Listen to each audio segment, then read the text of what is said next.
Very good.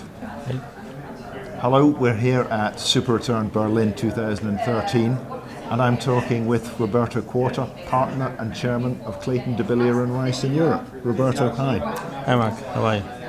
Roberto, these days you can't go to a private equity conference without people talking about it's not financial engineering, we have operating partners, we add value to the business. Now, Clayton, Dubilier Rice, I think, invented the operating partner. So tell us, at CD&R, what is the role of the operating partner? What do they do? How do they add value to businesses?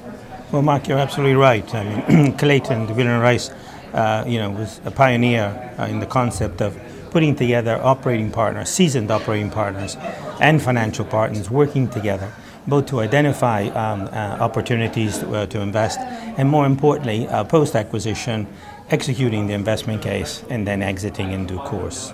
So the role of the partner at CD&R really goes beyond the execution phase. It really starts with the sourcing. Our operating partners are people who, on average, have worked in diversified environments, industrials, manufacturing, etc., and who established over those years a multitude of relationships at the chairman CEO levels. So we very much like to take advantage of those relationships in opening that door that might give us that advantage in a deal sourcing environment. Beyond that, the next stage is really to get involved and work together with the management team and with the financial partners in putting together the investment case, bring it to the investment committee, concluding the deal, and then really working with management to create value in the post-acquisition execution period. Now, beyond that, depending on where the exit is going to be, if the exit is a trade sale, then obviously we step out. If it's an IPO,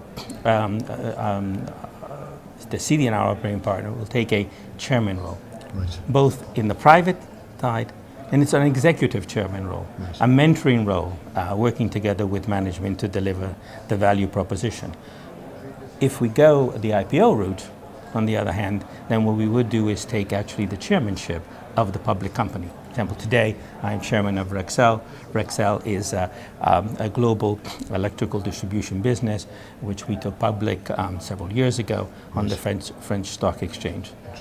So in fact, far from the operating partner, far from the deal team doing the deal, correct, then the operating partner comes in, then it gets sold. In fact, the operating partner at CD&R is involved from inception, from sourcing, all the way through value creation, through the deal, value adding, value creation, right through to exit and beyond in some cases. Absolutely. And so, the alignment is total with the firm, right, within the firm, with the management, right? And that alignment really is in terms of the decision-making process, the investment decision, right, in which we, the operating partners, take an active role. And in terms of an operating partner's involvement in one portfolio company, is that a day a week, 50% of time, full time? What's the range? Clearly it's a range. Yeah, that's a very good question. It really depends the state of the business, the quality of the management team.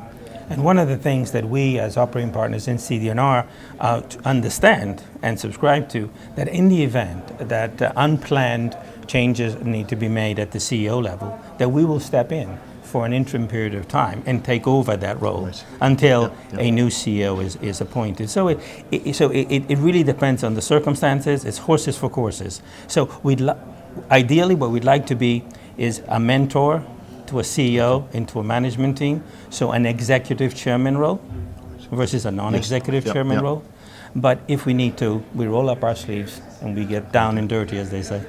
Now, Roberto, a lot of LPs will be being approached by private equity firms saying, we've got operating partners, we add value to the businesses, we're fully aligned. Can you give some advice to those LPs? What questions should they be asking? How can they tell who's talking the talk and who's walking the walk? I think very simple questions. And number one is the operating partner a full-time member of the firm? Right. Is the operating partner, he or she, involved in the investment decision? Is the operating partner's alignment of interest? Meaning, does he have, as they say in the US, skin in the game, in terms of, its own resources. And I think if the answer to the question is yes, then to us that would be a true definition of an operating partner versus someone who will come in on a deal by deal basis, but who is not embedded within the firm. Now, Roberto, you've had an extensive and highly successful career in the public company world and now in private equity. What do you see as the differences? What do you like about the private equity environment, and how are you able to adjust your management style to the private world versus public companies? Well, as a former CEO and chairman, public company, obviously coming into a private equity, the transition of being a mentor versus being the CEO is an important one if you're to succeed. Right. Because if every time we buy a business we stay as CEO, then we're not able to scale our business. I mean, we'd be stuck into one particular business. So that's one thing that I think we need to make that transition. We also have to learn the investment business. Because we need to have a degree of investment knowledge that perhaps most of us coming from industry wouldn't necessarily have. The other thing it does, I think just helps reinforce some of the things that we knew as corporates, but it in a tighter time frame.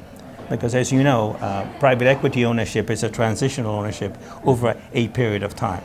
Right. As a corporate, you're building a business. It's evergreen. Is evergreen. Yeah. So those are the differences. But the one thing that's important to both public and private companies is cash. The one thing that we learn in this business is the importance of cash and how cash is king. Cash is king. Roberto, adding value through having operating partners presupposes that there are companies out there to which private equity firms can add value. Do you at CD&R, do you still see plenty of opportunities to add value through improving performance, through improving operations in the businesses that you see? Yeah, we do, because it's not just about, in the old days, I think private equity was associated with buying businesses that were failing, businesses that were underperforming. That doesn't mean that that's not the case today. But frankly, today we tend to buy pretty good businesses, certainly we do.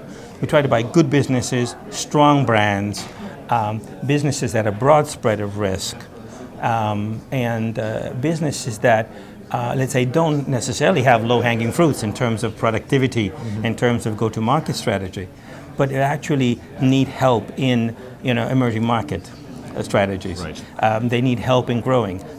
Growth is a very important factor that's missing in today's macroeconomic world. So how do you help these companies define growth? And the other thing is really to help lift the bar of performance.